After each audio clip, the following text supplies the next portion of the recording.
Κυρίες και κύριοι, φίλες και φίλοι, καλησπέρα σας. Ladies and gentlemen, dear friends, good afternoon. Today it is a Tuesday, November 23rd. My name is Vasilis Koudis. I am a journalist, but even if I weren't a journalist, well, this is a topic we are going to discuss today, which is of great concern to each and every one of those involved in sports, in social affairs.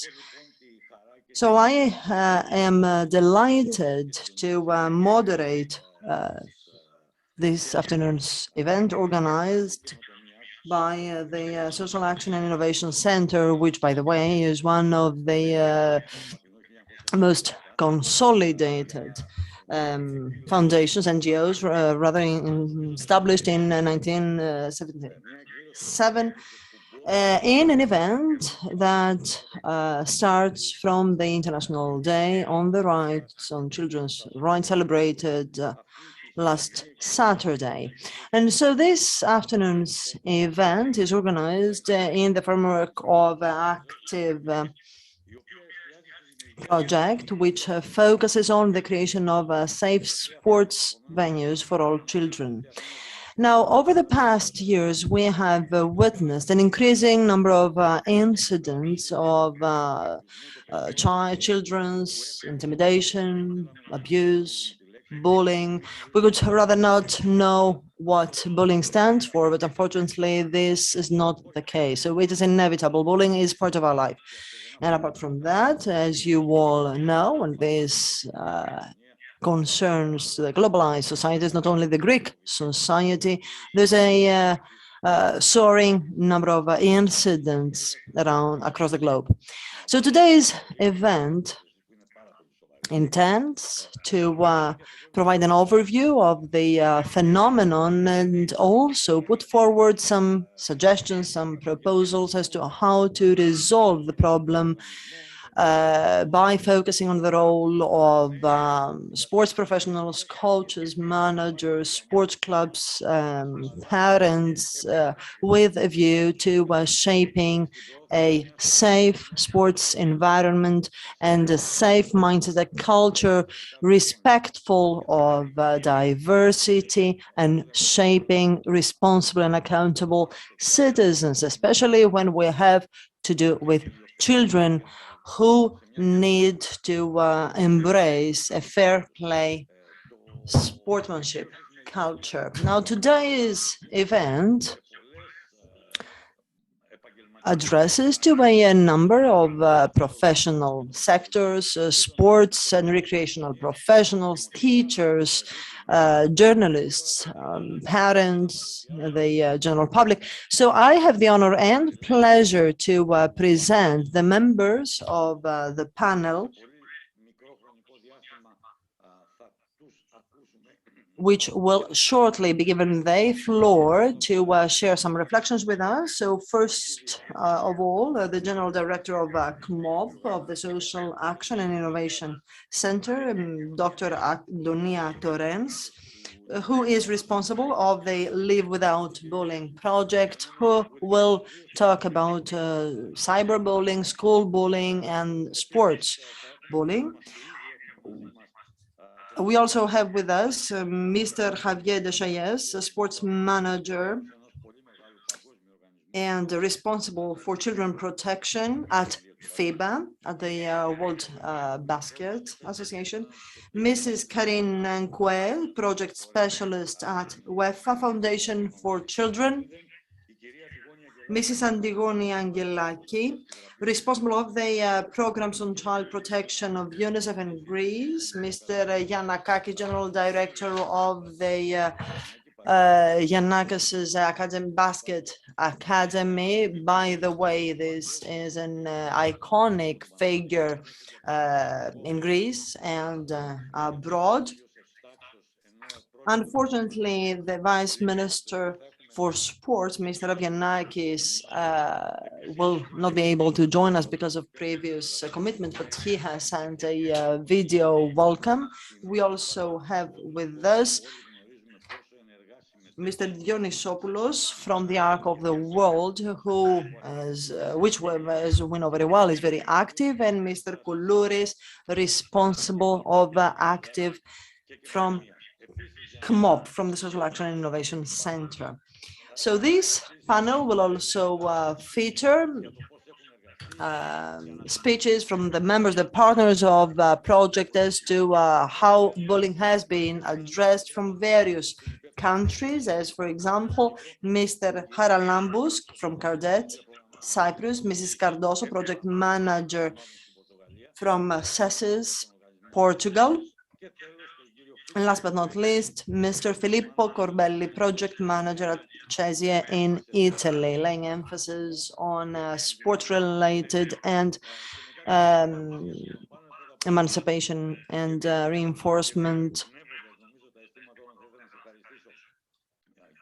of children. I would like to grasp this opportunity to thank all the panelists for their kind presence here today, as well as all those who are attending remotely from the internet. I am confident that today's event will be fruitful for all of us. So, having said that, I would like to give the floor to Dr. Antonia Torrens, General Director of CMOP and responsible of Live Without Bullying project in order to open today's event. You have the floor, madam. Good afternoon, Mr. Skudis. Thank you very much. It is our pleasure and honor to have you here, distinguished guests, dear friends. I would like to grasp this opportunity to thank warmly all of you for being here with us on the occasion of this extremely interesting event addressing bullying in sports. And this is organized taking and the initiative from the International Day for Child Protection with the view to discussing violence at a junior age that has been alarming. We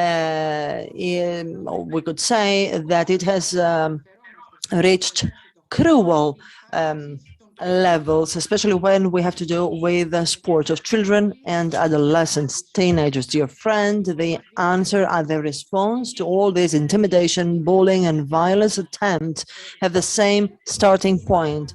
It is a multifaceted phenomenon, of course, but the prevailing reason is that there is a great communication gap, deficit between adults, the guardians of children and adolescents. So problems in communication within the entourage of children, which fail to create long-term principles and life values, has an important impact. So today we intend to discuss ways and instruments to address violence that has children as victims in the sports sector, and secondly, to lay emphasis on the crucial role that sports clubs and organizations and parents themselves may play in countering violence, in forging a safe and pleasant sports environment for each and every child, who is entitled to enjoy sport rather than having to take on the burden of violence. So, of course, in promoting a culture for the entire civil society vis-a-vis the respect for diversity. So I am delighted today that because we do have with us distinguished speakers with a long-standing experience from the field. On behalf of CMOP, I would like to warmly thank for being here today, Minister of Culture and Sports, Mr. Lefteris Avianakis, who has been supporting all the endeavors made in the framework of Live Without Bullying project, which addresses school bullying and cyberbullying. Mr. Javier de Chayes from Fiba, Mrs. Karine Anque from Uefa, Foundation for Children, and Mrs. Angioni Angelaki from Unicef Greece, Mr. Ioannis Dionysopoulos from the Ark of the World, and certainly Mr. Georgos Koulouris, who is the project manager for Active and who has very close to his heart this project. And of course, you, Mr. Skundis, who also boast a long-standing experience. It's an honor for us to have you here. Dear friends, at CMOP, we firmly believe that sport forges active citizens, citizens with empathy, sensible, respectful of their fellow citizens, and dynamically prove that on and off the playground. Sports may permeate tomorrow's adults with the ideals and principles that are indispensable for a society which respects diversity. It also has a duty to promote the inalienable right to pleasure that all children and teenagers are entitled to. Violence in sport should not have a post in our society. So we regret having witnessed an increase in aggressiveness, aggression, and an increasing number of incidents. We see them regularly from social media and TV news. Obviously, as we said, there are specific root causes, most of which start from, as we said, communication deficit and the failure to promote specific values and principles with today's children. So the bullies who express their aggressiveness everywhere have different backgrounds in which they have failed to create emotional relationships. Usually these children are raised without boundaries, without being familiar with their rights and obligations, and without being able to be guided by principles and ideals. But of course, the exacerbation of this violence goes hand in hand with the unprecedented pandemic crisis, pandemic emergency, which has led to lockdown, to us being locked down in our houses without regular opportunities to interact with one another. So we have a duty, ladies and gentlemen, to try to identify the root causes for child violence and work jointly in order to seriously address this phenomenon in sport. At MOP, since 2006, we have been implementing Live Without Bullying project, which is founded on the operation of an internet platform for adolescents from 13 to 18 years old. Parents and teachers may address in order to enjoy the consulting of a specialized psychologist anonymously for free for as long as it serves to find a solution to their problem. Our actions to protect children now pertain to sport as well, by having acknowledged the multifaceted results and consequences of sports in deepening friendly relations between children and teenagers, in deepening solidarity and respect. CMOP has been participating in Active, which aspires to promote children protection policies in the sector of sports.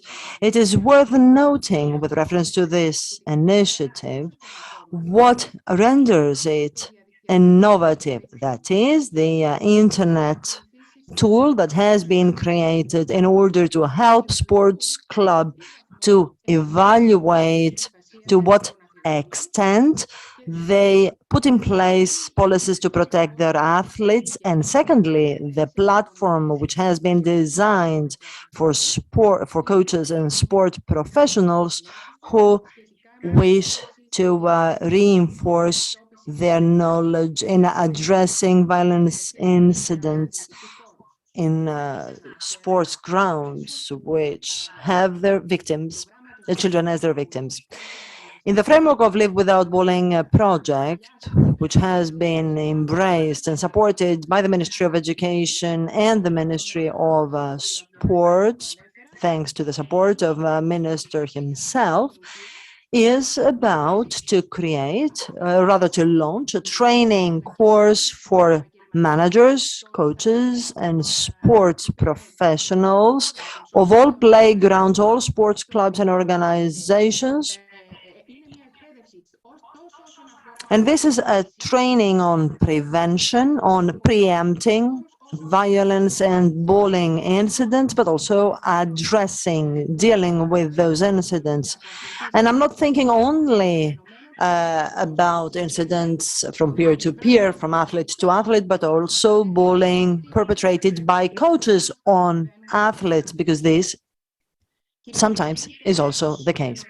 Ladies and gentlemen, by way of conclusion, I would like to say that we are among the entities which firmly believe that sport, apart from developmental and physical advantages, may benefit in promoting a juster world. So promoting this culture in sports is not an easy task. However, the sports culture we have may constitute the antidote to violence, and it is up to us all. It is a duty of us all, the civil society, parents, professionals, and coaches may lay the foundations for sound principles and values in order to forge tomorrow's active and responsible citizens. Thank you very much.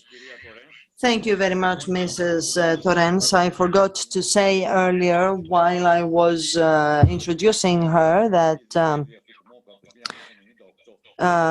she has been a general director of ACMOP since 1998. She has been active and participates in a series of organizations. She is a University of Athens graduate in educational psychology from Sheffield in 2004. And she also took the initiative to establish a day center and also contributes in the creation of educational tools for the protection of vulnerable people, that is violence survivors, the unemployed, the disabled, senior citizens, and other vulnerable groups. Moreover, I would like to clarify that there is simultaneous interpreting, which means that our distinguished guests from abroad may attend this meeting in English in real time. And now allow me to pass the ball to Mr. Lefteris Avgenakis, the Deputy Minister for Sport, Culture and Sports. Let us project the video he has sent for today. Is extremely crucial.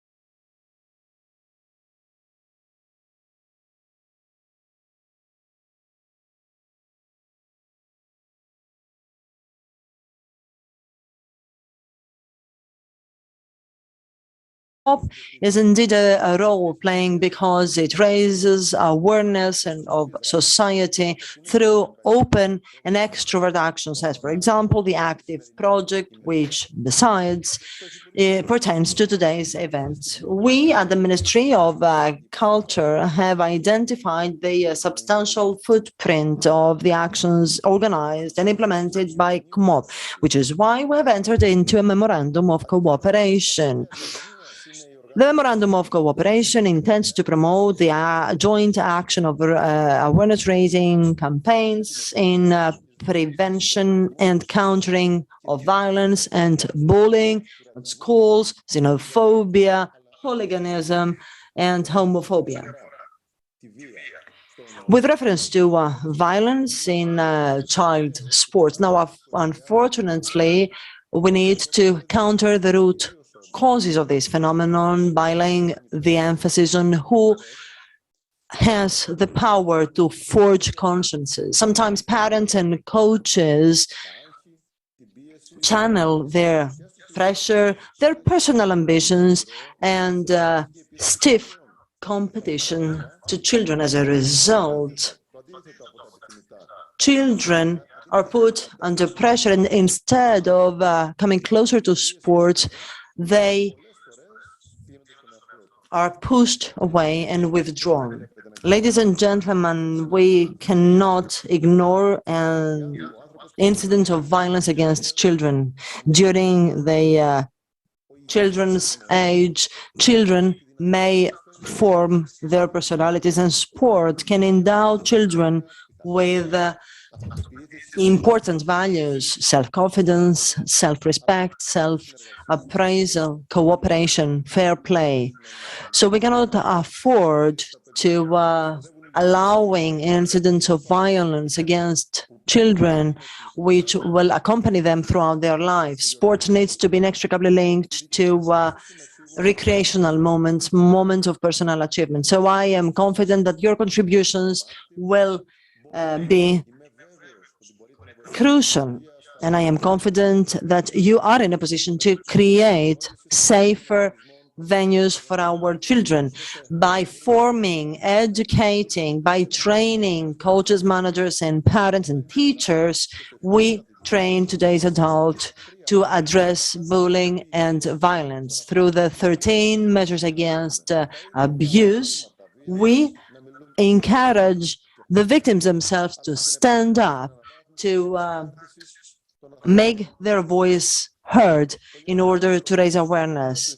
We shall operate an institute to train sports professionals based in ancient Olympia, with a view to creating a lifelong learning institute for sports practitioners, so that the administration staff may be adequately trained in coping with violence incidents. Leadership and the competent authorities in sports need to safeguard children and adolescents within the sports family. We need to ensure a sound and safe sports environment which will contribute to the physical and mental development, while at the same time safeguarding Olympic principles across society. We are positive and categorical. We have zero tolerance vis-à-vis these incidents. We work hand in hand for a fair, just sport architecture. I wish you fruitful proceedings today, and I would like to grasp this opportunity to encourage and urge all of you to be vaccinated. Let us leave this pandemic in the past. All together, let us join forces to overcome this emergency. Well, thank you very much. I would like to thank the Vice Minister, who, because of some previous commitments, he could not join us. So I would like to thank him publicly for his video. And I would like to give the floor to Javier Deschayes, a sports manager and responsible for children protection at Fiba. The presentation he will make is entitled "How to Use to the Utmost Basket to Counter Violence Against Children, and What Are the Initiatives Launched by Fiba." Mr. Deschayes works at Fiba, has been working at Fiba since 2012. He is supervising the evolution of basketball players in and out of basket grounds, and providing them with training opportunities. He is responsible for protection and safeguarding of child athletes. Thank you indeed, sir, for being here with us, and you have the floor. Thank you. Thank you again. Kalispera, thank you very much for having me here. These are the only words that I know in Greek. First of all, let me excuse my Secretary General, Andreas Zaklis, who was invited to join this meeting, but he had other commitments that he couldn't skip. I'll try to replace him as well as I can. Probably not with my Greek, but I'll try to drive you through all the activities that FIBA is doing to ensure the safeguarding of all basketball players worldwide. I have a presentation. I'll try to share my screen. I'm not sure if I think that you can see it now. So thank you for the introduction. Yes, my name is Javier de Salles. I've been working at FIBA since 2012. My main work is in players education. It's players development on the court, but also education, so player development off the court. And when we talk about education, safeguarding becomes one of the main topics. Obviously, there are regulations put in place at FIBA to safeguard all our athletes, but also there are some activities put in place to educate them and to teach them on the different topics that today we will discuss. So it's not only about protecting them from FIBA, but also explaining them what is abuse, how to recognize abuse, how to protect themselves from abuse, how to report it. And so this is my main area of expertise at FIBA. FIBA has zero tolerance with abuse. From FIBA, we want all our players to be able to play in a safe court. This is not only limited to the court, but obviously we also try to promote a safeguarding environment at home, at school, and in any other aspect of their lives. Our reach is varies a lot, as you can see in this slide, from grassroots to elite. And for those that are not familiar with all these kind of words, so when I talk about grassroots, we are mainly talking about how to make more people play basketball. Okay, so bringing more children to the basketball court. Not only children, but also adults. But yeah, you get the idea. It is mainly the mass basketball. Okay, so we try to bring as many as possible. While in the other side of this arrow, as you can see, is the elite. So the elite is really all those basketball players coming to our events, playing in FIBA competitions. Not only at FIBA level, but it could be in the Greek league or any other league. And this distinction is very important because obviously the activities that we can do with both groups are different. Sometimes they are related, and this is what I will try to explain today. Just to let you know, my main area of expertise is more related to the elite.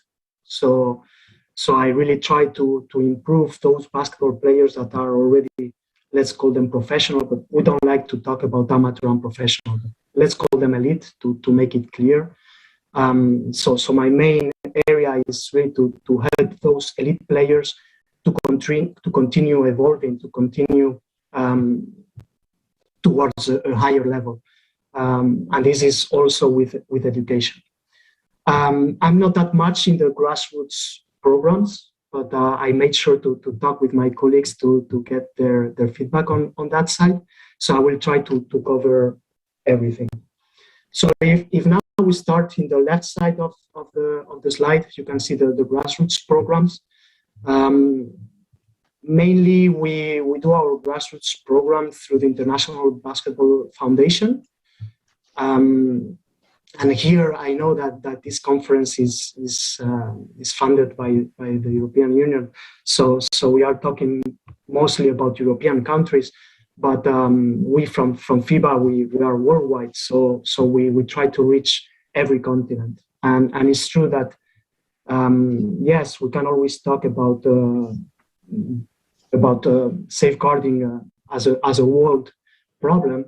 But yeah, the differences between Europe and Africa or Asia are very different. So the expertise that the foundation brings to FIBA here is very important for us, because they work really worldwide and with experts in each country to provide the best expertise. The foundation in these grassroots programs, as I said, is the mass consumption. So they try to use basketball to bring more people to our courts, but also they try to use basketball as a way of helping communities or minorities. And in the case of this conference, we could think about using basketball to promote safeguarding or to educate younger generations and the future generation on safeguarding issues. Obviously, we bring these children to our courts, and we all know we all work in sports, so we know that the message that we can give through sport is very powerful, and that's what we try to use here. We are not talking about the next elite players. Probably most of them will not become stars. Most of them will be like me, just shooting some hoops and having fun through basketball. So what we try to do with them is, okay, through basketball and with the basketball in your hand, how to educate them and how to also explain them what a safe place is.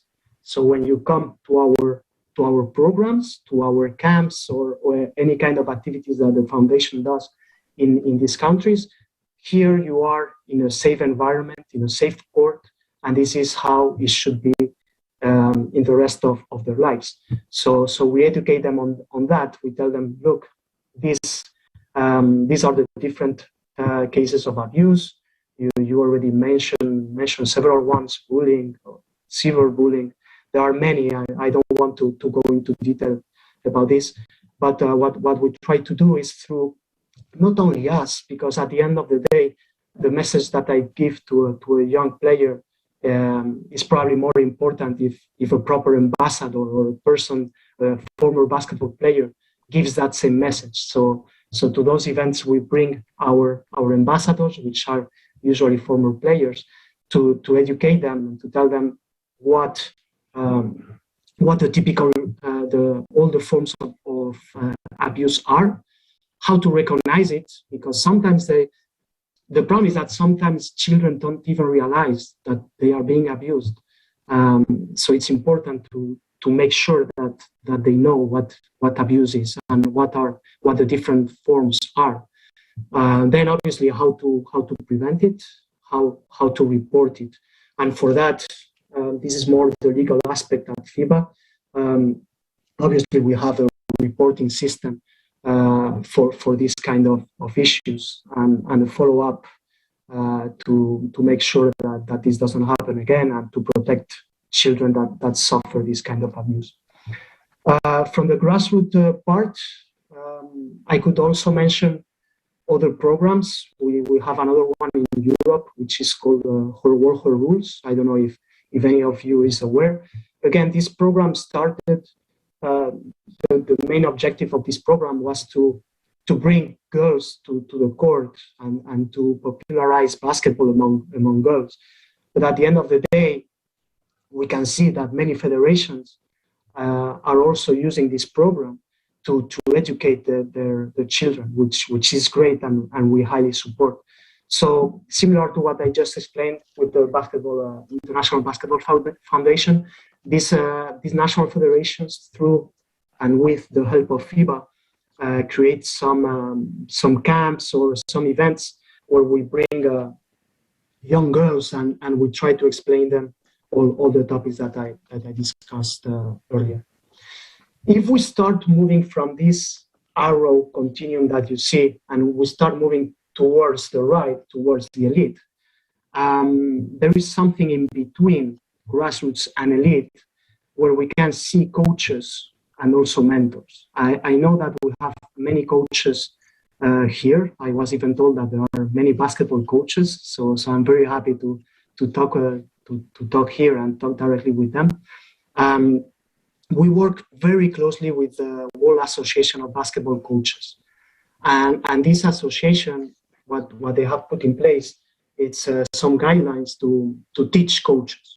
And obviously, I don't want to go into the details of playing basketball, but this course, this manual is divided in different levels. Okay, so if we look at it, the first levels will relate more to the grassroots, while the top level will relate more to the elite.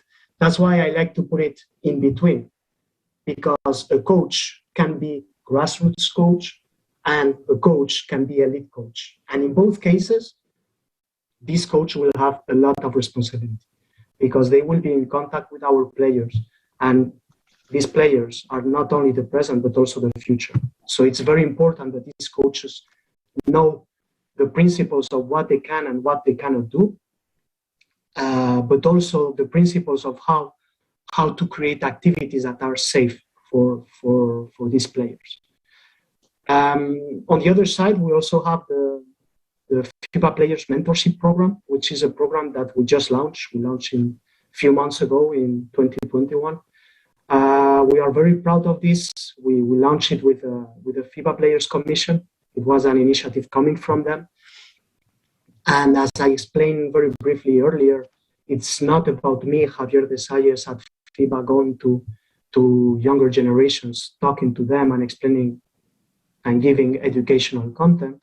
It is more about former stars and people that they know, giving that same message. So what we do with this mentorship program is that we teach former players in many different topics. The first idea of these mentors was to really become the advisors of the elite. But while we were developing this program, we realized that there was even more potential there, that we could even use these mentors to go again to these grassroots and talk to players. So the program initially taught them how to talk with players, how to conduct meetings with them, how to become more like a friend, more like a person of confidence that the player can go and talk. We know that many players that suffer from bullying or any kind of abuse, they are usually shy, and sometimes they even think that it's their fault, and they close themselves and they don't talk to anybody, and that's a big problem. So what we try to have with this mentor is to have a person that the younger generation can relate to. This person was on their own shoes a few years ago, so they know perfectly what is going on. So we train that mentor in many different things. It's not only about safeguarding, it's how to find agents, how to find sponsors, how to deal with the media, and many topics. And obviously, one of the main topics that we developed is on safeguarding. Obviously, this person is not an expert on safeguarding. Okay, I'm not saying that players should go and talk directly to them and think that this person will solve all the problems, but at least it will be a person that already has some knowledge that perhaps other people don't have, and it's a good starting point to start the discussion about the safeguarding issues. Why did I put this mentor as well in half of the slide? Is because they will pivot from grassroots to elite. So if now we move on to the end of this arrow and we go to elite, this is really where I'm more an expert, because this is really my daily work. FIBA has many policies, okay, and one of these is the safeguarding policy.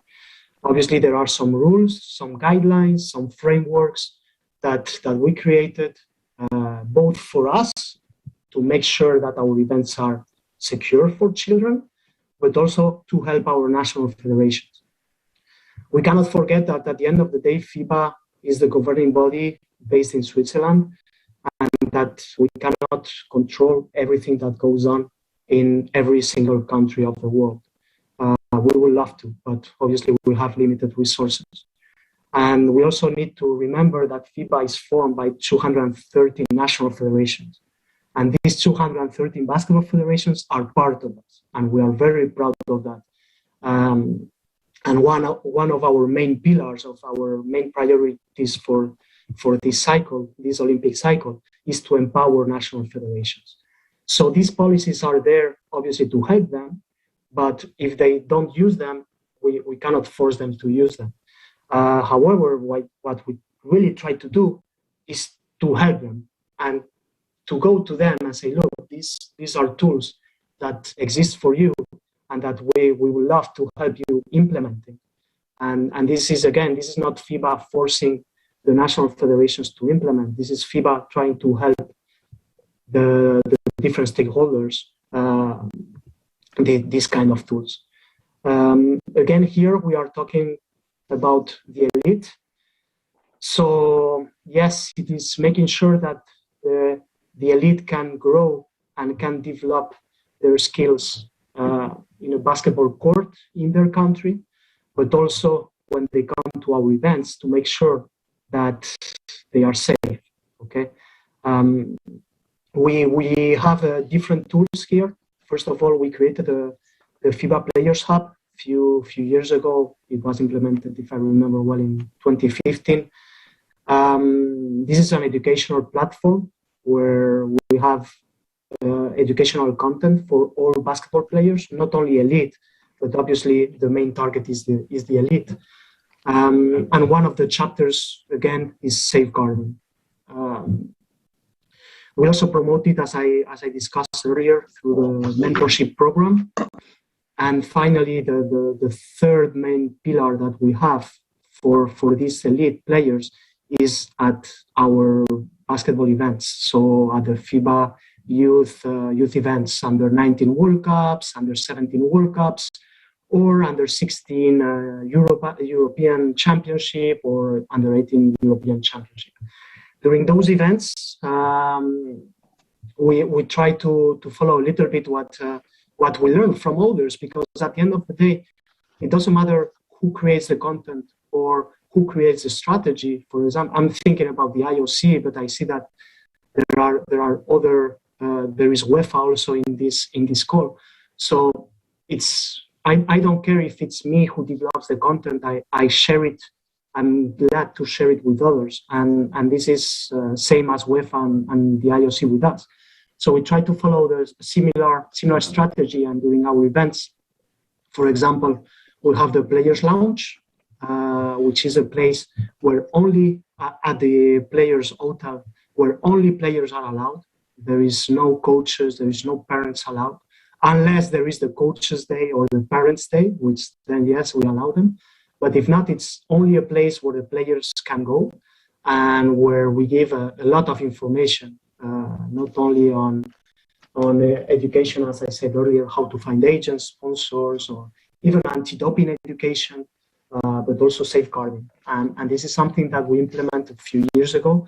And we go there, again, with ambassadors, with our mentors, to talk directly with players, because this is the place where we can really tackle them and interact with them.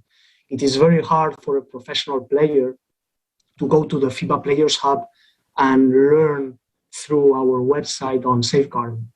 I think that most of them don't have time, and even if they have time, they don't see it as a priority. So this strategy is working very well. We go there, we talk to them, we teach them, and we give them the tools. So we tell them, because most of the time they don't even know that the Players Hub exists. So that's what we do there. And during our events, there is also a players workshop, which now is mandatory for all our events. Again, the topic changes. I remember a few years ago we had how to use social media, but also safeguarding is one of the topics that we cover here.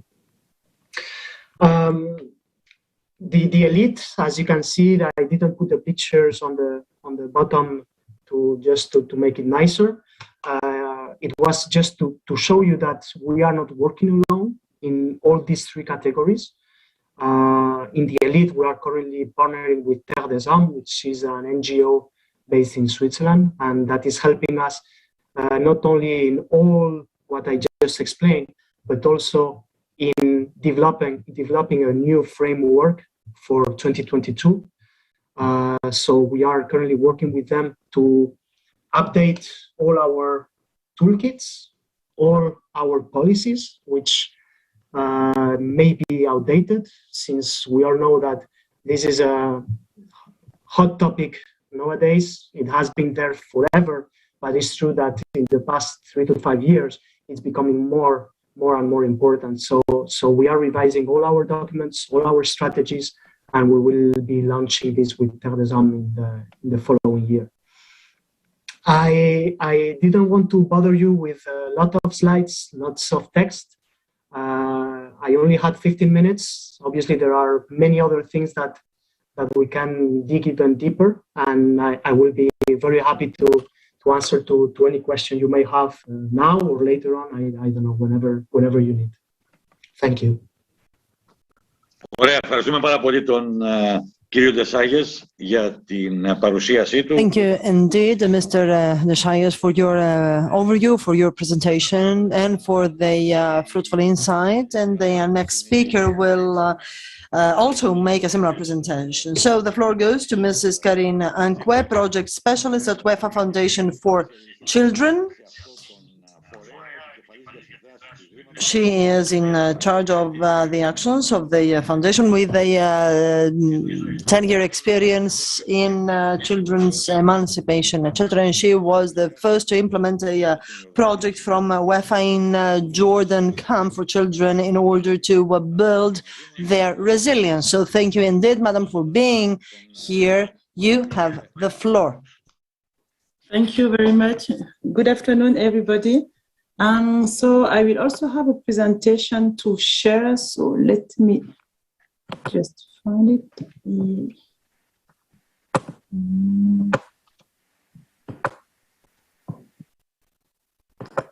That's it. Yes. Can you all see it?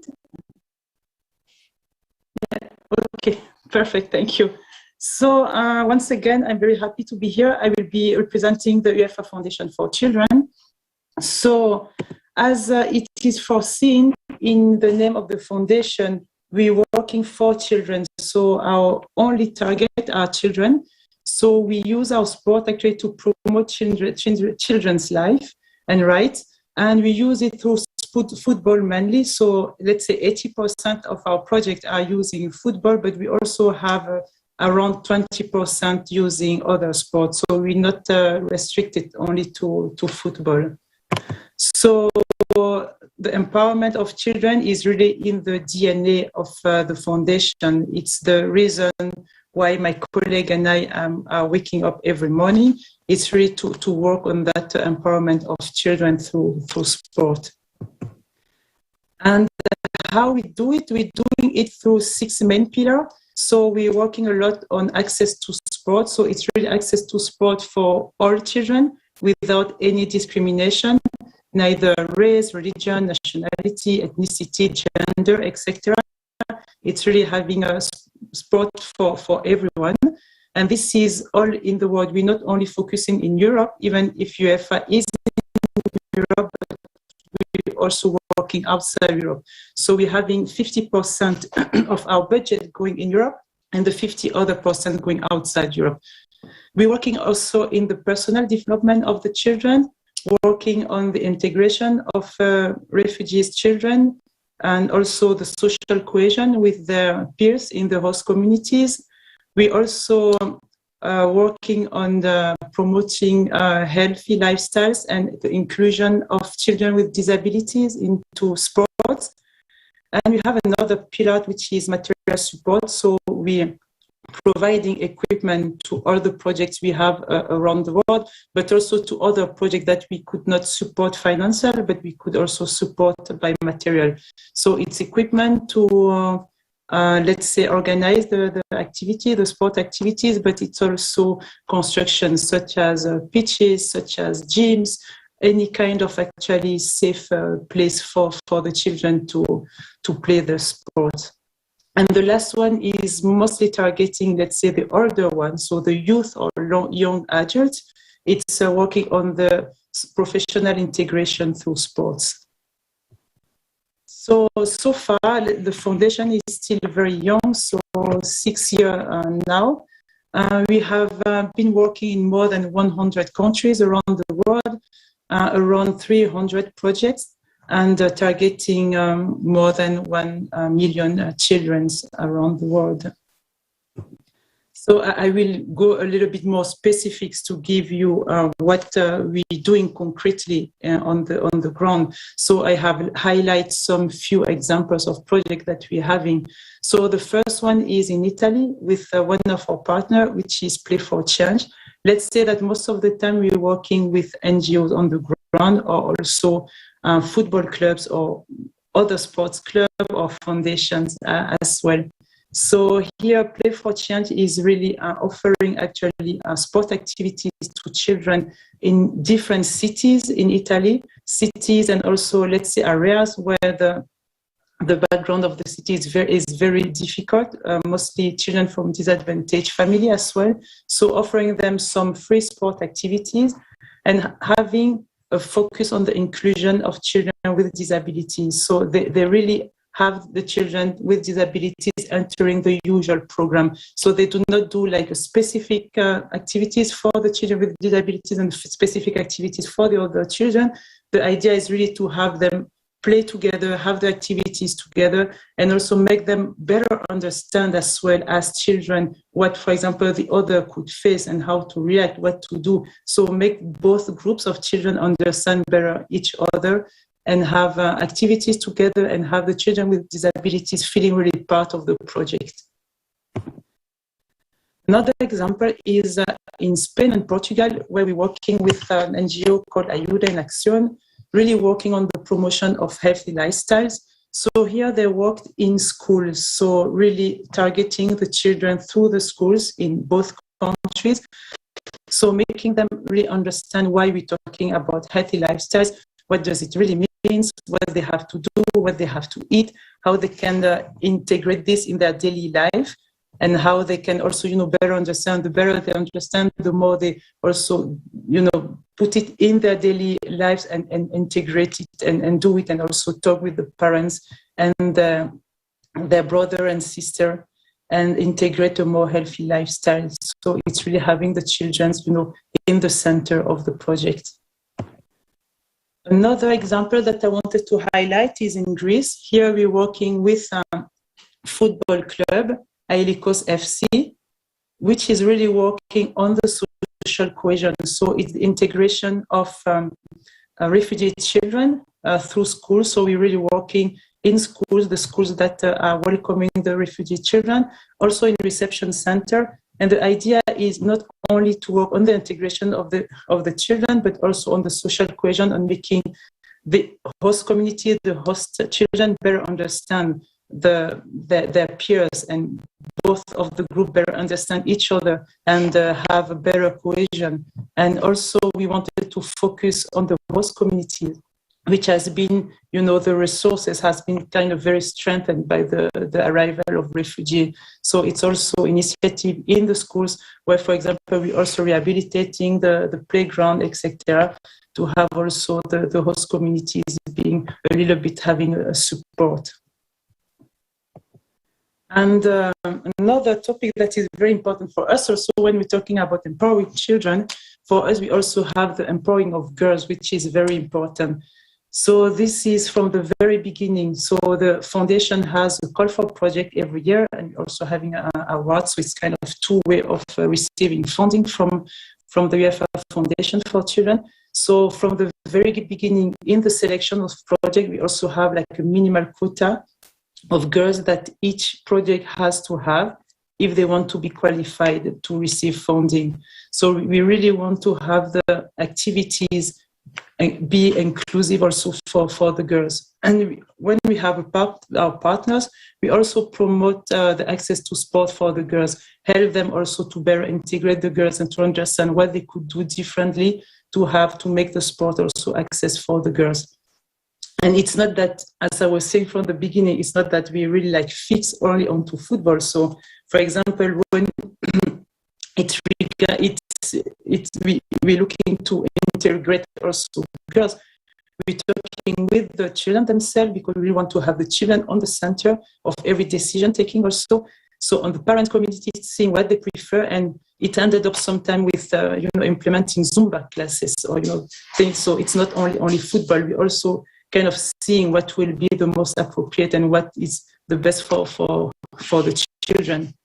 And it's also within our partner to have this promotion of women representativity in management. This for us is also a key. So if in the project, the girls could also have some role model that they can see within the organization having certain specific role, it also makes them also see the importance, see that, okay, we can do that because there's someone else who have done that here around us. So in regard to empowerment of the girls, I have a success story that I wanted to share. It's the one in the refugee camp, Zatari, in Jordan, where we have been approached at the very beginning of the camp. It was really when the refugee was arriving in Jordan, so it was back in 2012.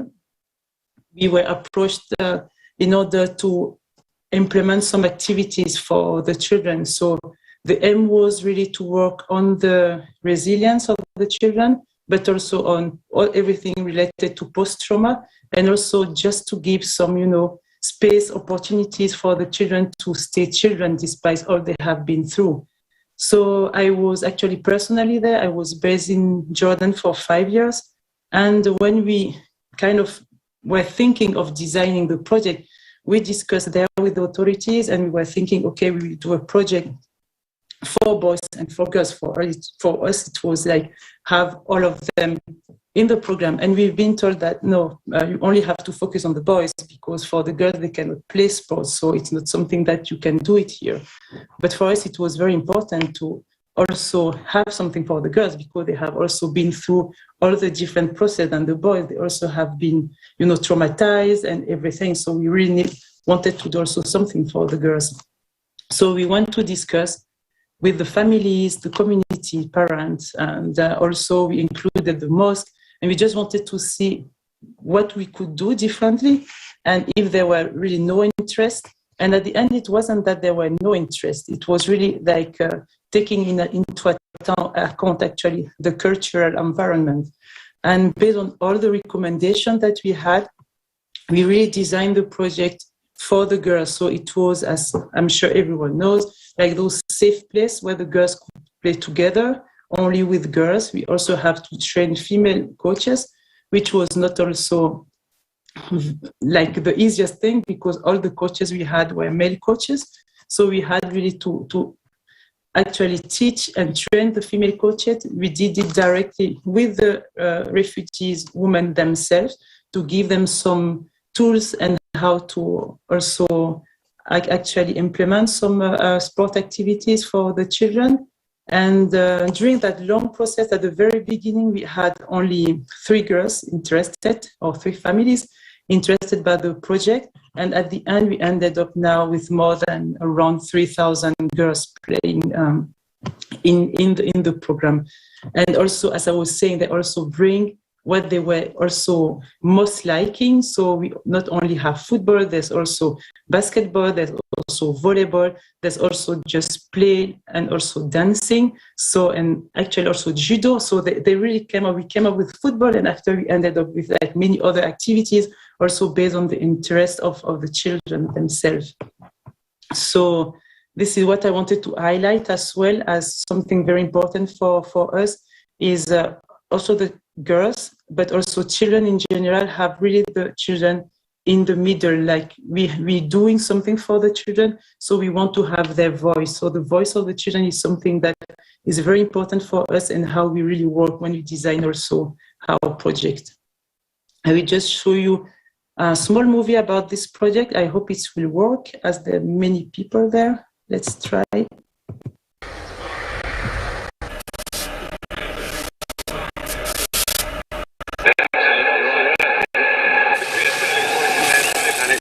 Messi off to a fly.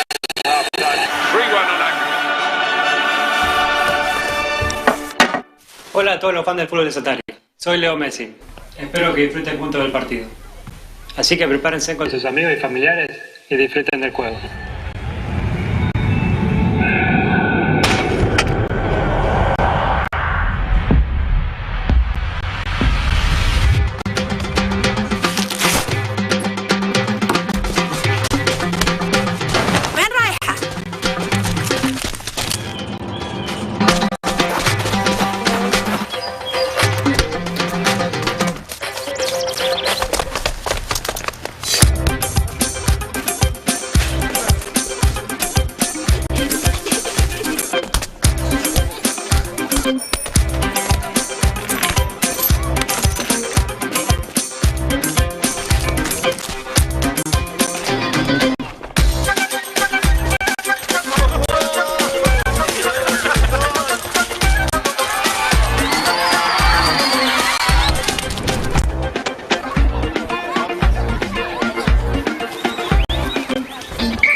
So that's it from my side. But please don't hesitate if you have any question to ask them either now or to send me an email. I will be very happy to answer them. Thank you again.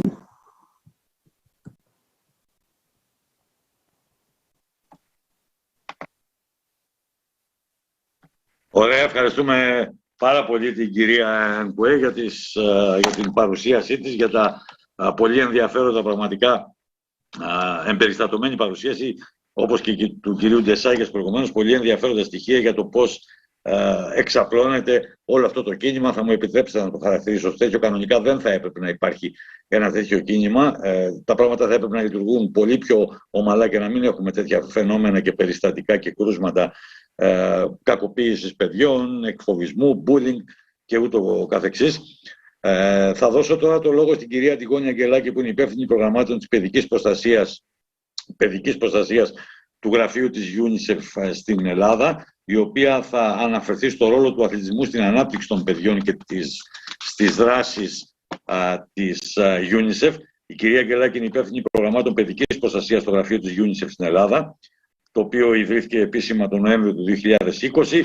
Πριν από την ίδρυση του επίσημου γραφείου του οργανισμού, η κυρία Αγγελάκη αποτελούσε μέλος της ομάδας για την προσφυγική και μεταναστευτική ανταπόκριση της Unicef στην Ελλάδα από τον Οκτώβριο του 2017, διευθύνοντας κόμβους υποστήριξης παιδιού και οικογένειας. And so I would like now to give the floor to Mrs. Angelaki, who is in charge of child protection programs of UNICEF Greece. She has been involved in programs pertaining to countering gender violence incidents. She is actively involved in refugee and asylum seekers protection since 13 years. She is an expert in implementation and management of a project on community interpretation at first reception, rights of unaccompanied minors, and we would like to warmly thank her for being here, and we are delighted to give her the floor. You have the floor, madam. Now, Mr. Skoudis, thank you so much for this introduction. Well, it seems to me that I know you because thanks to your support, I have, with your voice, I have attended many basketball matches, so it is as if I knew who you were. Now, thank you so much. Good afternoon to all, ladies and gentlemen. I would like to thank KMOC for having me here. I'm not sure whether you can see my screen, the screen I have shared with you. No, I'm afraid no.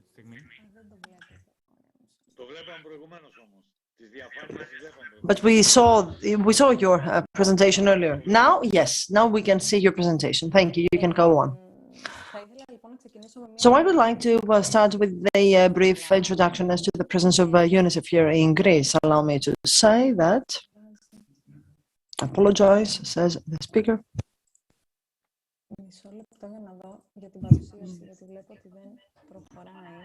I apologize. Give me a second to check why my presentation does not proceed. I cannot turn the pages.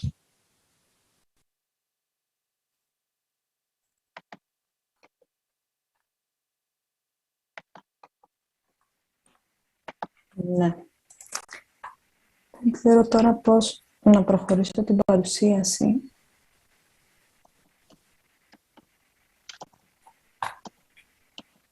Εντάξει, μπορώ να ξεκινήσω και χωρίς την παρουσίαση. Well, I can even start without my presentation. It seems to me very difficult to actually skim through my presentation.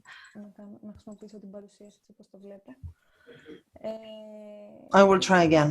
Now, anyway, I was saying that UNICEF has been present in Greece since 1916.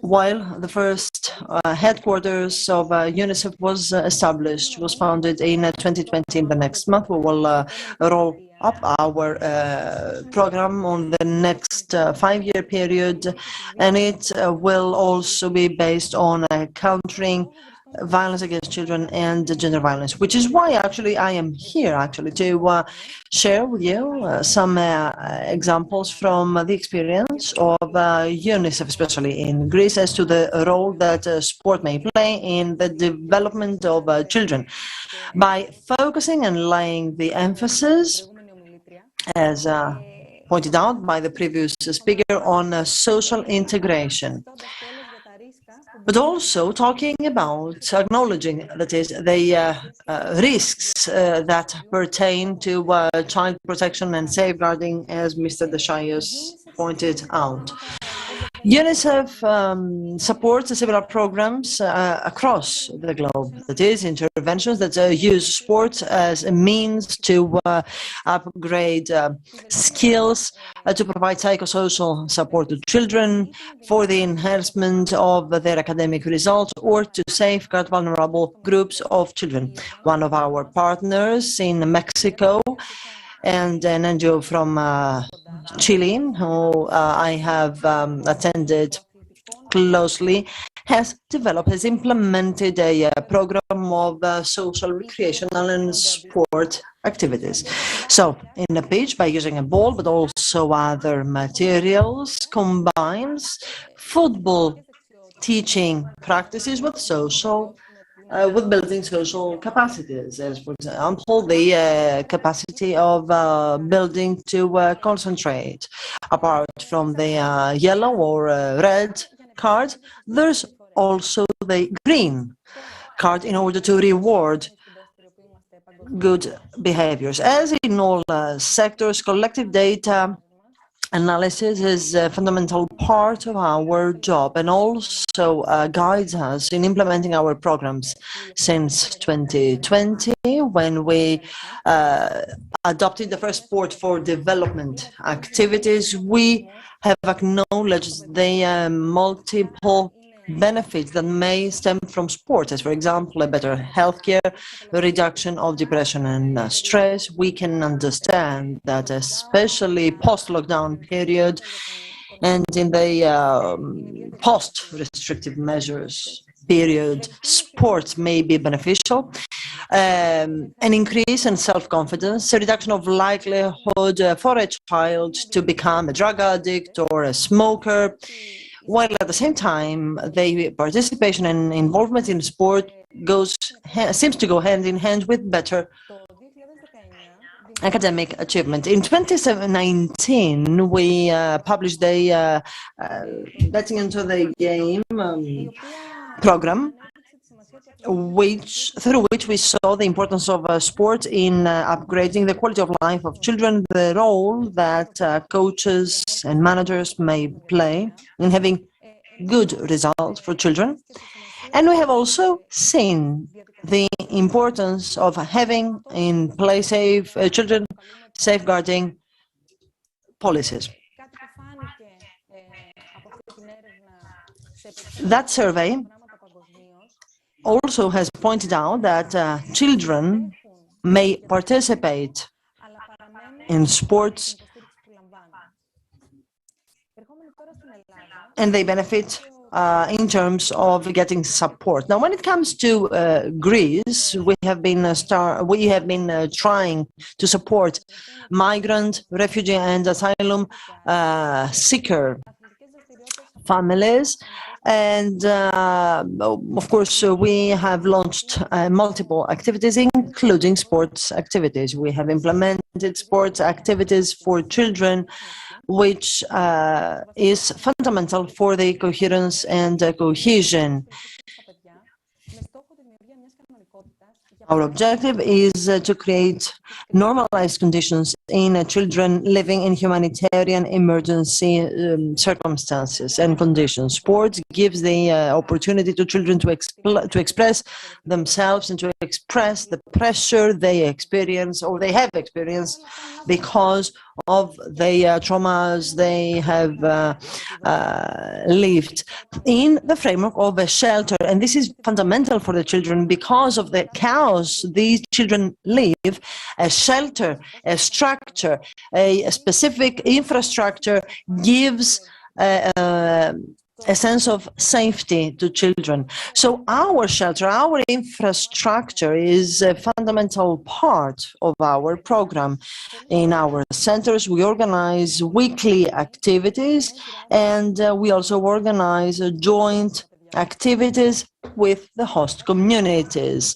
The tournaments or the anniversary matches and competitions we have regularly organized in playgrounds by inviting all the children residing in a given municipality is a great opportunity for migrant and refugee children to interact with host community children. And so this gives the opportunity to children to have a sense of belonging. When we talk especially about sports whose rules are more or less known, as for example football, volleyball or basketball, language ceases to be a barrier. All the children use the sport language in order to interact, and they just forget their background and their social status.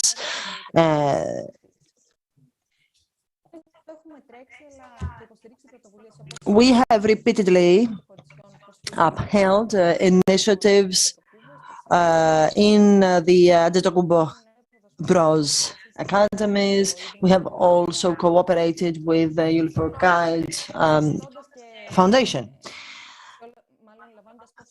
Now, taking into consideration whatever the previous speakers have pointed out, we have to say that experience in Greece and abroad, as we have seen also from the Me Too movement in Greece and abroad, the organization of children activities, regular children's activities, give the opportunity to children to build confidence with their coach. And of course, this entails an important responsibility to safeguard and to protect children from possible perpetrators of abuse and bullying. Now, practically speaking, allow me to provide a personal example, just to give you a hint as to what we think of when we talk about child safeguarding. When my mom enrolled me to the basketball club of Cholargos, never thought of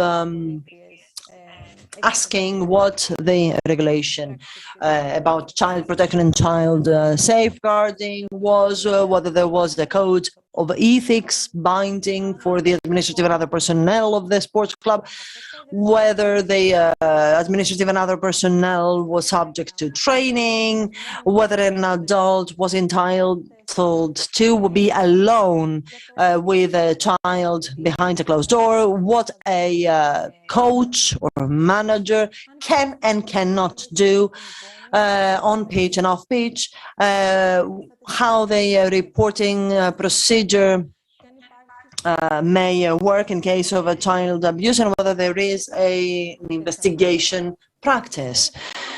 All the above, so all these possible questions that today could be raised, are provided in detail, are described in detail in a child safeguarding procedure, in a child safeguarding policy, which ensures that a venue, whether it is the headquarters of an NGO or a sport club, is safe for children.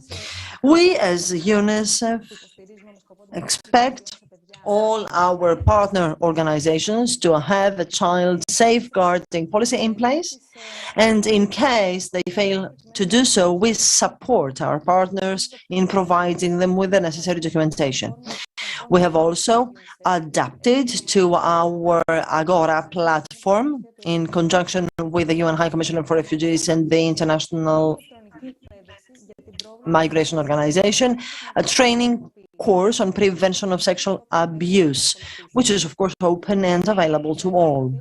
Last but not least, I would like to say that in the framework of our projects for children-friendly cities, we are open to support municipalities wishing to participate in designing child-friendly activities and procedures aspiring to safeguard them. Thank you very much for listening. I regret not having been able to skim through my presentation and show you the content. However, thank you very much. No, thank you. Thank you so much, Mrs. Angelakis. Sometimes technology does not obey all the orders we give, but notwithstanding, your presentation was extremely interesting. Thank you so much for providing this food for thought, as was the case with the previous speakers, of course. And now I would like to give the floor to, or rather, before giving the floor to Mr. Dimitris Giannakakis, General Director of the Panayotis Giannakis Academy, I believe that the iconic figure, an emblematic, a flagship figure of the world basketball has sent a video message for us. And so before giving the floor to the other speakers, allow me to have this video projected, and then Mr. Giannakakis will have the floor.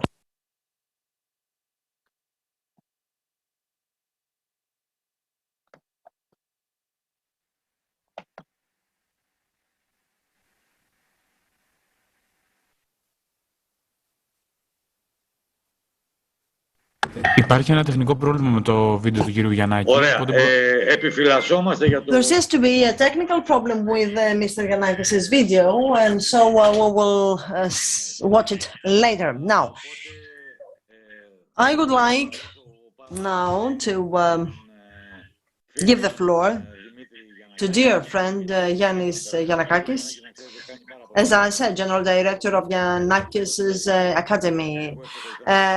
Mr. Giannakis has been very generous in helping and supporting, and he is by far the most generous in terms of response and initiative taken person I have ever met. And I am really delighted to see him participating even without being physically present today. Having said that, I believe that Mr. Giannakakis, thanks to his long experience and his everyday interaction with Mr. Giannakis, the world basketball star, and thanks to the experience gained through the academy, established some years ago, and the initiative taken in conjunction with the Niarchos Foundation has much to share with us. Mr. Giannakakis, good afternoon. Thank you so much for being here with us. You have the floor. Dear Vasilis, hello, dear friends. I would like to thank you very much. It is a great honor for me to participate in this event. I firmly believe that bullying at large is very critical, especially in sports, of course. It goes without saying that it is a phenomenon to be countered. We have all witnessed violence sooner or later in our life. Sometimes we have been bystanders, sometimes we have been unable to deal with it thankfully, today, people is aware. Significant efforts have been made to raise awareness. Now, children know that they can stand up against violence. They know that their voice will be heard, because 9 out of 10 times, the victims of violence, children victims of violence, have experienced an impasse, the sense that even if they stood up, they would have been unable to be heard, which is why they usually used to be withdrawn and to keep tacit. I believe that all of us involved in sport have the duty to break this vicious circle of silence, to help empower these children. What we repeatedly what the previous speakers repeatedly pointed out, the need to empower such a powerful word, a powerful term. And empowerment needs to be continuous, needs to be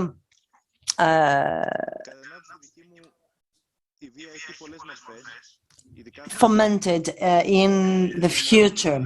Now, violence, of course, is not only verbal, it is also the emotional, the psychological violence. We have physical violence. There are several kinds of violence.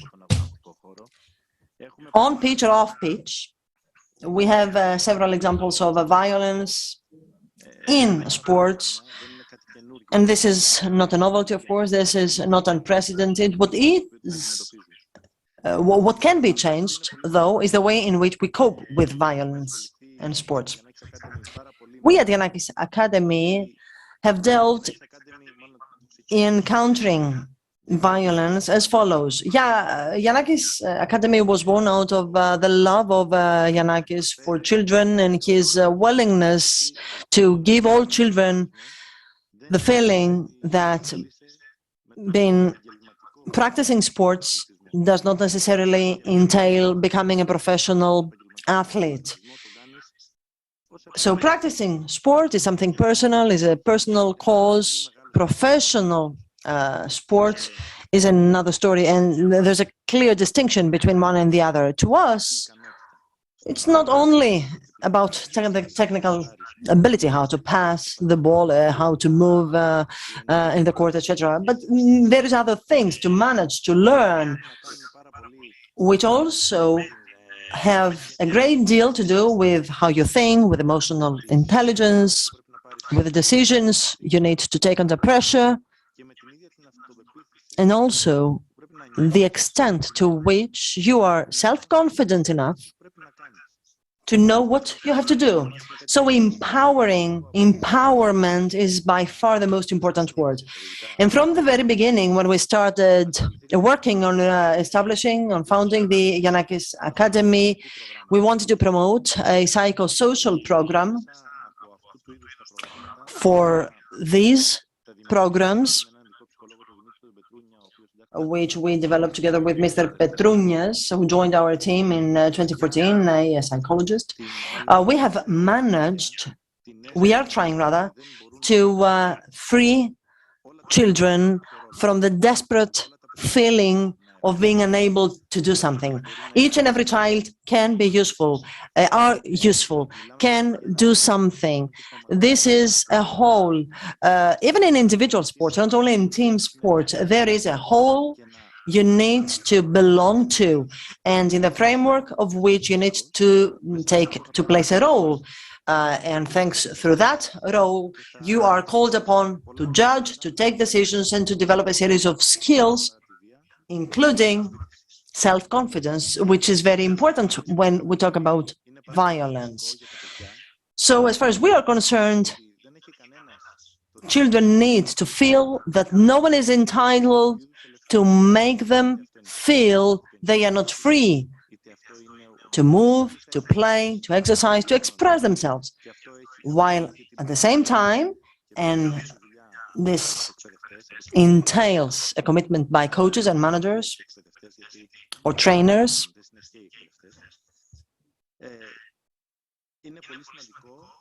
I was saying that it's important to show children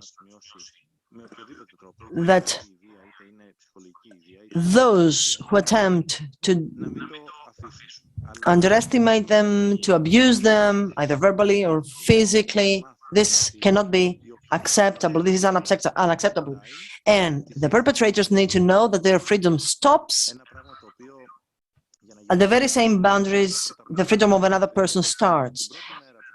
What we usually say, children, each and every summer, one of the first things we tell them is that we are here to enjoy. We are here to make a joke. We are here to enjoy ourselves, which means that we may laugh at one another. But as soon as we realize that someone is bothered by or insulted by a joke of ours, then we need to realize that this is the moment we need to stop. We cannot afford having people being sad or putting down the other children. And this is, of course, something that we keep on saying because it is not enough to say it once. It needs to be embedded in our everyday life. But we are trying to help children change and adapt their behaviors. Yanakis Academy is a weekly program for children. What we have seen is that children who come on Monday, those who are more disobedient, as it were, on the fourth day of training, that is on Thursday or Friday, show compassion, display compassion, and are friendly. So children who at the beginning were reluctant to pass the ball, all of a sudden just are willing to help the others, to interact with the others, to pass the ball. And so you see that we have been in a position to see that thanks to this program, we have provided these children with the necessary stimuli to improve themselves. What we also keep on saying, parents, is that at the end of the day, what we want is not just to find the next Antetokounmpo. This talent sooner or earlier will emerge. What we intend to do is to forge tomorrow's sound and healthy fan. The football or basketball supporter who will go to the basketball court in the future and will applaud at the success of the opposition rather than being violent against the opposition. And so by working with our children, hopefully in the future we will witness dramatically less violent abuse and bullying incidents. The platform which has been designed and is operational is also very important because it is a platform providing the children with the opportunity to share their problem. Now, since 2 years, we have seen it very topical because of the Me Too movement and the sexual abuse incidents in sport. We have seen that emerging, and it is a hot potato. It is a delicate and thorny issue, but it is utterly unacceptable. We need to get rid of bullying, violence, and abuse from sports. We firmly believe that sports not only can address problems, but also preempt problems, which is why communication expression platforms are a powerful tool to safeguard our children. Racism and racist background violence is also very important. What we have seen in our courts over the past years has been very eloquent to this regard. Yanakis is used to saying that in a court you enter whether you are wealthy or poor, no matter what your profession is. And this is important. This is something that we try to tell our children, that no matter who is your fellow player or who is your opponent, everyone deserves your respect. So you need to become better, you need to improve yourself. You owe either to your fellow players or opponents the right to improve. Your fellow players will help you, will support you, will help you play better. The opponents will give you the possibility to improve yourself. And so respect needs to be the starting point and the end of everything. Respect needs to be ubiquitous in our courts. So that was all from me. Thank you very much. I apologize for being outdoors, but I thought that my background being outdoors would have been more interesting. Now it's dark, and so I give you back the floor. Thank you. Thank you so much, Mr. Giannakakis. And now I believe that the video of Mr. Giannakis can be projected and is available. Thank you. Thank you again.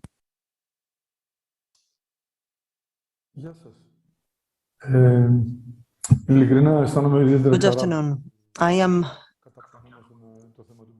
delighted to be here with you, and I believe that bullying is very, very important for our society today. We at Giannakis Academy have been striving, first and foremost, to have our coaches in close contact with our children athletes so that the latter may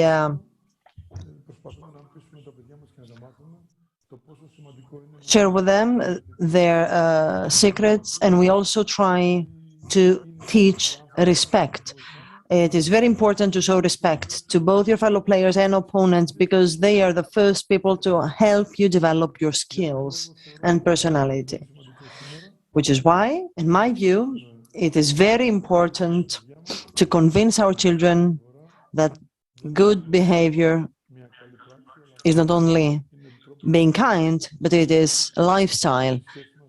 It is the only way to help develop our relationship and interaction with our fellow citizens. I hope that your endeavors will be stemmed with success in order to counter bullying. Thank you again. So thank you, Panagiotis Giannakis, for that video. And now I can give the floor to Mr. Vasilis Sotiropoulos, in charge of the educational sector and health coach at the Arc of the World, the NGO Arc of the World. Thank you so much. We are looking forward to listening to you.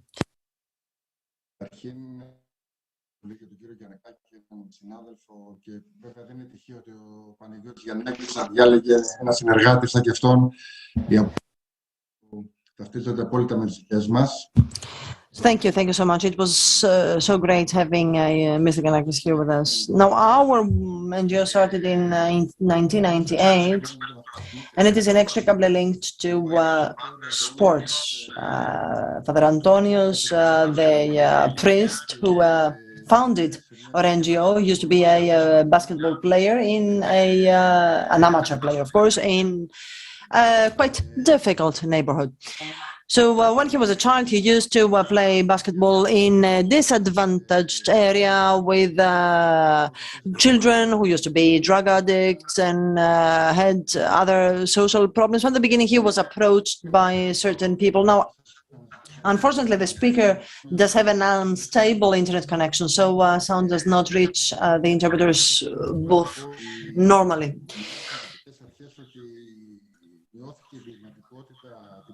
Thanks to the contribution of our NGO, many of those children managed to find a meaning in life, left the streets, found a reason, a raison d'être, a reason to do something. Right now, in our shelters, we have more than 300 children and another 200 who participates in another program to protect families. Father Antonios and the NGO just tries to enable these children to be involved in sports, not to make of these children champions, but to be to participate in sports. You know, after 2010, because of the deep recession that has affected our country as well, and then followed by the pandemic, there are so many serious problems. Violence is everywhere, at schools, in courts, and so we need to see what sports can do and how to do it. On the one hand, there is violence, there is bullying, even internally in the organizations and sports clubs. Our team started in 2016 thanks to the support of Papalouka brothers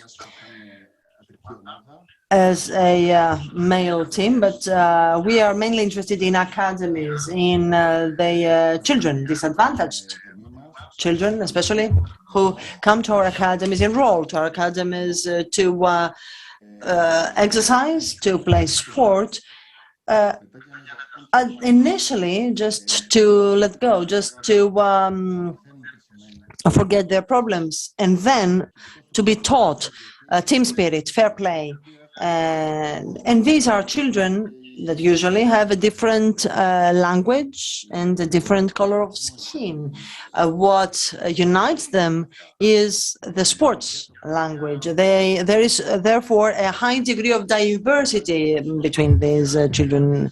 And these children with a different background, disadvantaged backgrounds, some children which used to have also some delinquent behavior, just forget who they are as soon as they enter our courts.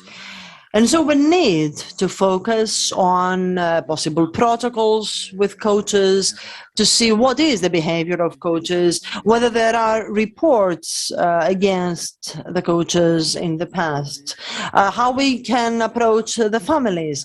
There are many incidents of parents who attack coaches, who even sometimes are violent and aggressive against coaches because in their view coaches do not pay attention to their child. Sometimes the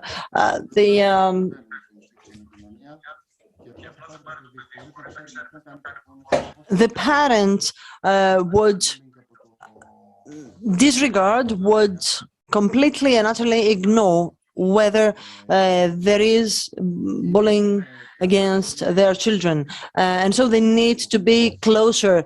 Parents need to be involved. They need to be updated as to what is happening. And the more organized our structures and venues are, the more likely it will be for children to enjoy playing.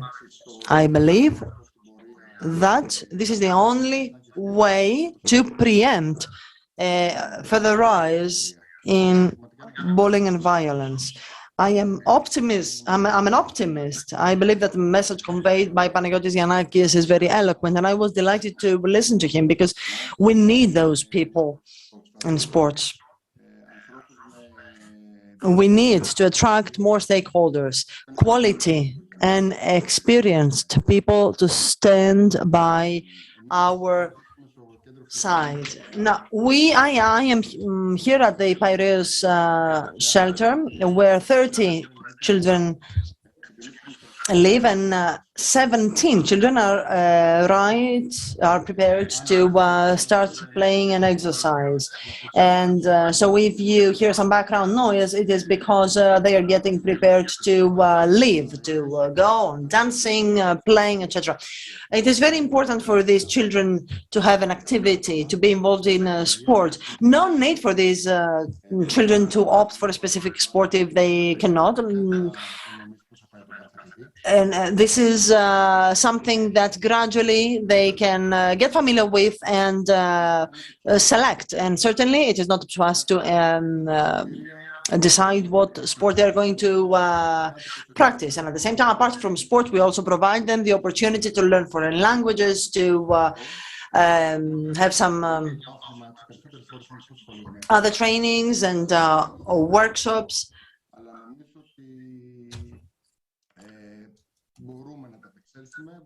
But I am confident that we are up to the task.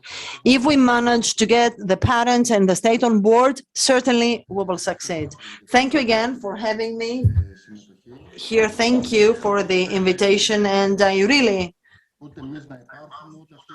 hope that discussions like today's one day will just cease to exist because they will be redundant. Thank you. Thank you very much, Mr. Sotiropoulos. We know that the Arc of the World is conducting very important work.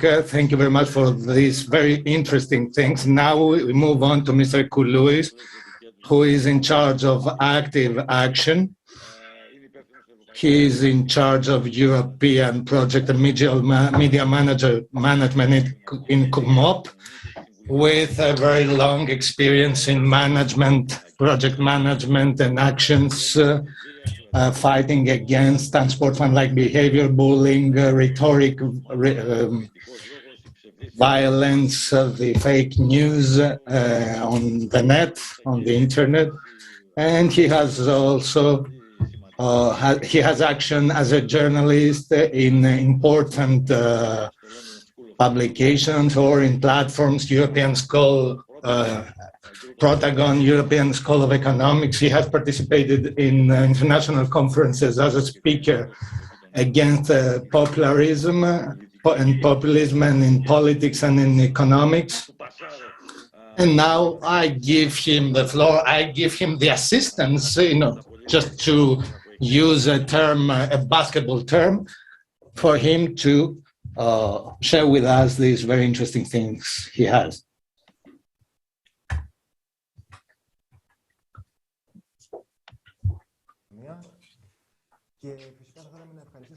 I would like to thank all the speakers for their great interventions related to children sports and violence against them. A very topical issue, both in the school and in the sports and in society as a whole.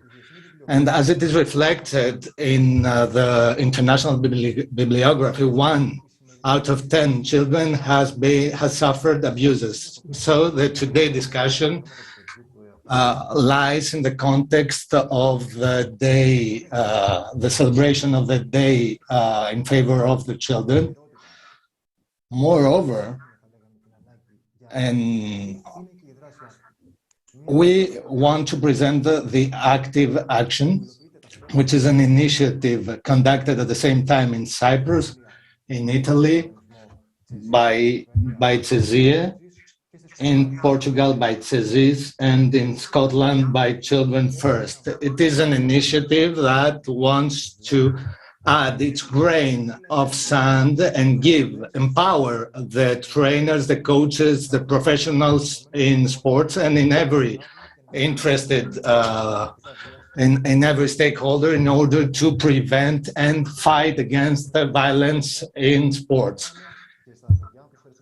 And I would like to share with you the fact that those who share with children their knowledge are serving in the most inestimable way the children, and by doing so, we can create the appropriate tools in order to give the opportunity to all the children to acknowledge the values of sports, which are of paramount importance for a society without discrimination. So without any further ado, I will share with you my screen in order to say in a detailed manner how we can exploit these instruments, these tools.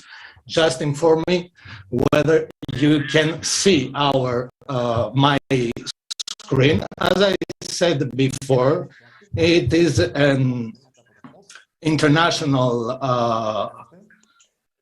initiative coordinated by CMOP. Active seeks to help sports organization to develop policies for protection of children, to empower and better the knowledge of the sports organisms when it comes to fights to the violence in sports. As Mr. Mandela said, sport has the power to change the world, it has the power to inspire, it has the power to unite people in a way that little else does. It speaks to youth in a language they understand.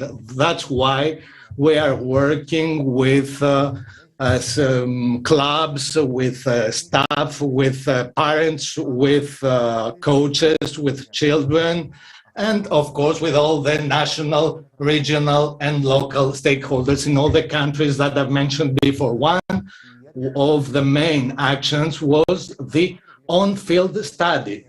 That is, see what are the real problems, both for the clubs and the children, both in Greece and in the other countries, and in order to fight against them. This research will be sent to you by mail, so I will only refer to some points. One of the findings is that the violence is provoked by the parents to the children and by the coaches to the children, and we're talking about violent, verbal violence and corporal, physical violence. Moreover, we discovered that there is no competent person whatsoever in the clubs who is in charge of identifying the problems and being consulting with the children, because you know that the very coaches are very often in charge of coping these problems, and there is a lack of ethics code and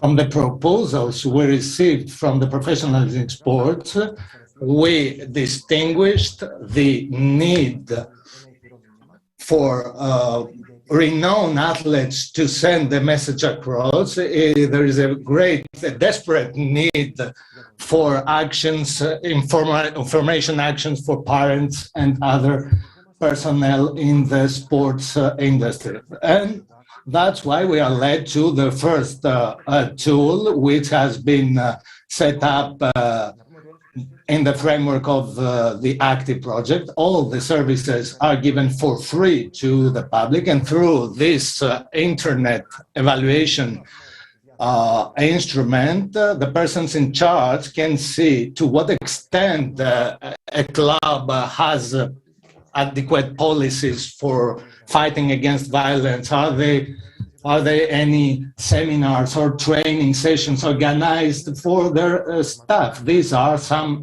questions that can be raised through this instrument, and then on filling in this questionnaire, you receive all the things you are doing well, or all the things where there is room for improvement. We provide with a platform, a knowledge platform, and this program, which has been developed with Cyprus carded organism, and the research has been conducted in coordination with CESIS in Portugal. When it comes to the educational program, which is available in activeproject.eu.eu, and you will receive some instructions as to how you can follow this material. The coaches and the executives of the clubs have the possibility to be informed on different issues. For example, someone will learn how can he contribute to the empowerment of children, how to identify violence incidents, shape good relations in the context of a club, and moreover, in developing policies for the protection of children. More than 300 coaches across countries have attended this educational program, this training program. Allow me to say that in Greece, we also have the Association of basketball coaches, and we have participations from handball associations, from Nikea, AEK FC, PAOK FC, who have participated in our actions, in active actions. As I said, participation is for free, and at the end, participants receive a certificate. Allow me also to say that in conjunction with the CESI organization from Italy,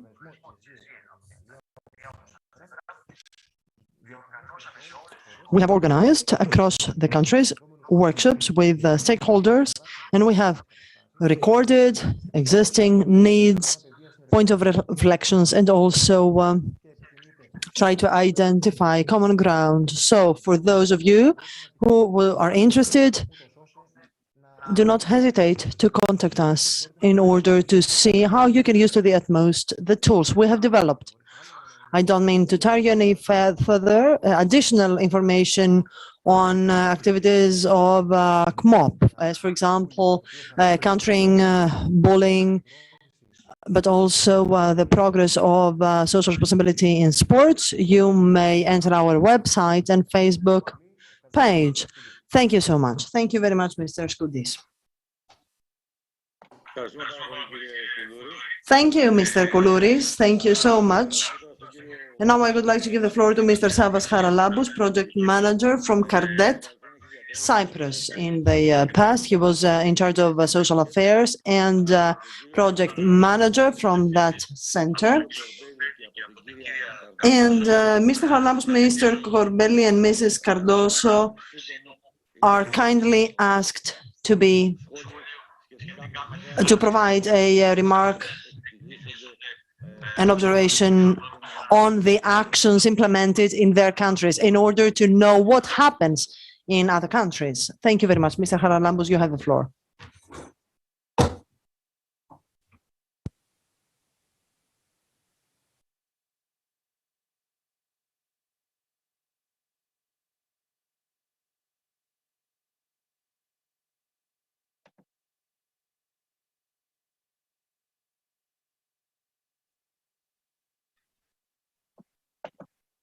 Ναι, καλησπέρα σας. Μ' ακούτε τώρα? Good afternoon. Can you now hear me? Yes, certainly we can.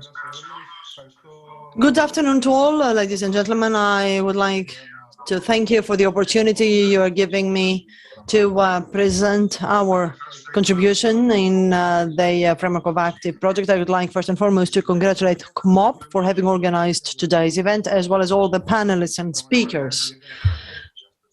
Whatever we have listened to are very useful, and I would like to grasp this opportunity to warmly thank CMOP and the other partner organizations, because we have had an excellent cooperation. Now, as Cardet, from 2004, our foundation, that is, have developed actions in schools to support children and children safeguarding and children rights safeguarding. And this is a top opportunity to exchange our experience in sports. This is a sector in which there is great room for contribution. In the past, there were inadequate activities, and this is confirmed by the number of stakeholders who were willing to participate. We were delighted also to see that that we have cooperated with the sport union of Cyprus, and we enjoyed the support of some of the major organizations from Apoel FC and other football clubs and basketball associations.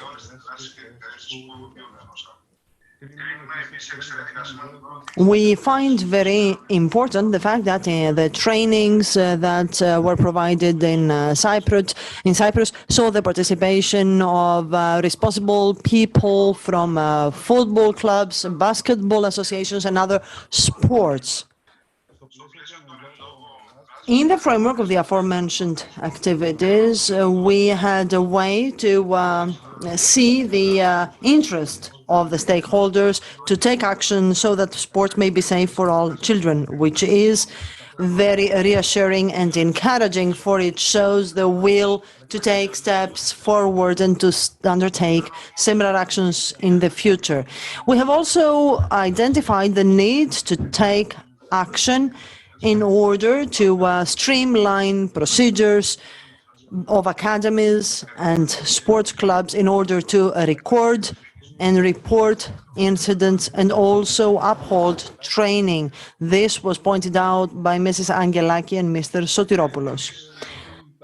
The sectors where we have identified deficiencies are several, but many partners have insisted on organizing actions addressed to parents. Parents need also to have the necessary information as to what they can do to protect and safeguard their children. This is very important. So we need to involve parents.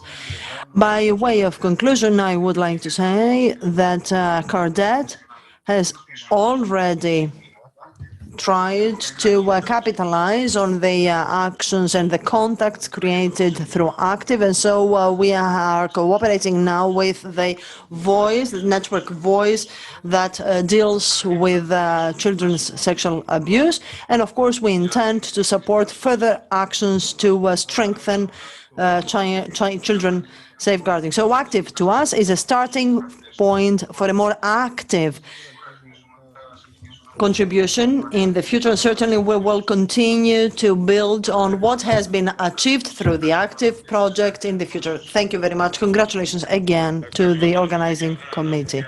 Thank you, Mr. Kaharalambous. Thank you very much. And now the floor goes to Mr. Filippo Corbelli, project manager from Cesie, Italy, dealing with sport, empowerment of the young. You have the floor, sir.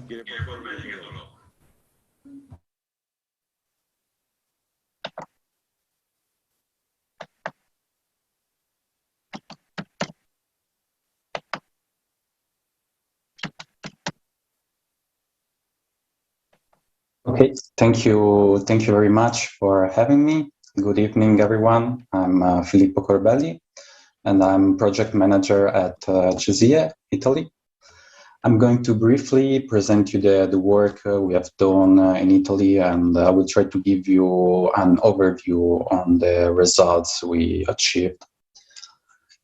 First of all, to have a complete picture of the situation, we involved different stakeholders in our national research, and we collaborated with the local child protection office in Palermo, which helped us to collect all the data and interview sport professionals, families with children, ask them what was relevant for them in a sports environment. What came out is the need for adequate child safeguarding training for sport professionals. So we try to take this need into consideration while planning our training course for all the coaches we work with. We invited experts in children's rights to discuss these topics. We had a sport psychologist and a public defender in a juvenile court who provided participants with useful recommendation on how to recognize and identify child abuse, and also how to effectively report them to the authorities. Furthermore, during our national workshop, we had the opportunity to discuss these matters with representatives from sports federation, with sports union representing many different disciplines, and also with civil society organization working for children's rights. For example, Terre des Hommes. One big takeaway from this workshop was the willingness of this organization to cooperate together to fight violence in sport. So I believe that the Active project laid the foundation for future collaboration among different actors of the Italian sports. A collaboration that we hope can last over time. In conclusion, we are definitely very happy with how the project was met with enthusiasm by everyone, as we found a great interest not only from sport organization but also from university and non-profit organization. That's all. Thank you very much. Ευχαριστούμε πάρα πολύ τον κύριο Κορμπέλη. Mille grazie, signore Κορμπέλη. Και ο λόγος στην κυρία Άννα Καρδόσο, που είναι συντονίστρια προγραμμάτων. Thank you, mille grazie to Mr. Corbelli. And now I would like to give the floor to Anna Cardoso, project manager from Chelsea, Portugal. You have the floor now. Madam, this is the last remark, this is the last intervention we have before the conclusion of our event. Thank you. Okay, thank you very much. And thank you for to all partners, and thank you to all the people present in this section. I only have 2 minutes to say that in Portugal the picture is not very different from what the other partners said, but I would like to stress the importance of a background that points out to a lack of knowledge on child rights, and a lack of protection policies among clubs and sports activities.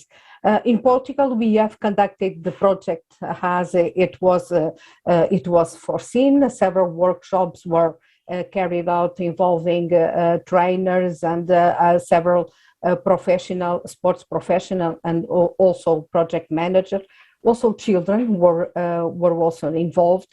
And I think that there are a very favorite climate now to implement the tools that it was designed in the context of active project. And I have to stress the role of key stakeholders, such as 2 municipalities, Lisbon, the capital city of Portugal, and Matosinhos, an important municipality in the north of the country. Also the National Organization for Child Protection, and also the National Authority for the Prevention and Combat of Violence in Sports, and the Portuguese Institute of Sports and Youth. All of these stakeholders were involved in an active project in Portugal, and I think that they have a very good will to carry out our work and to really implement the tools such as the self-assessment tool and the models, the training models for professional. And I think that's all. Thank you.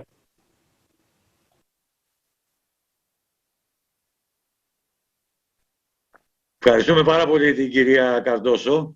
Thank you, Ms. Cardoso. Thank you very much. Thank you very much for having shared with us these interesting ideas and having provided your insight. Now, we are heading to the conclusion of this event. Certainly, we have listened to interesting points made by all the participants and by all those, and they were numerous, who have attended, and certainly this is an important opportunity to raise awareness on countering bullying in order to counter child abuse. There's a plethora of examples and incidents we all have listened of. Everyone has pointed out how important it is to publish, to report incidents in order also to avoid fostering and nurturing a phobic environment, an environment which would prevent children from standing up and making their voice heard.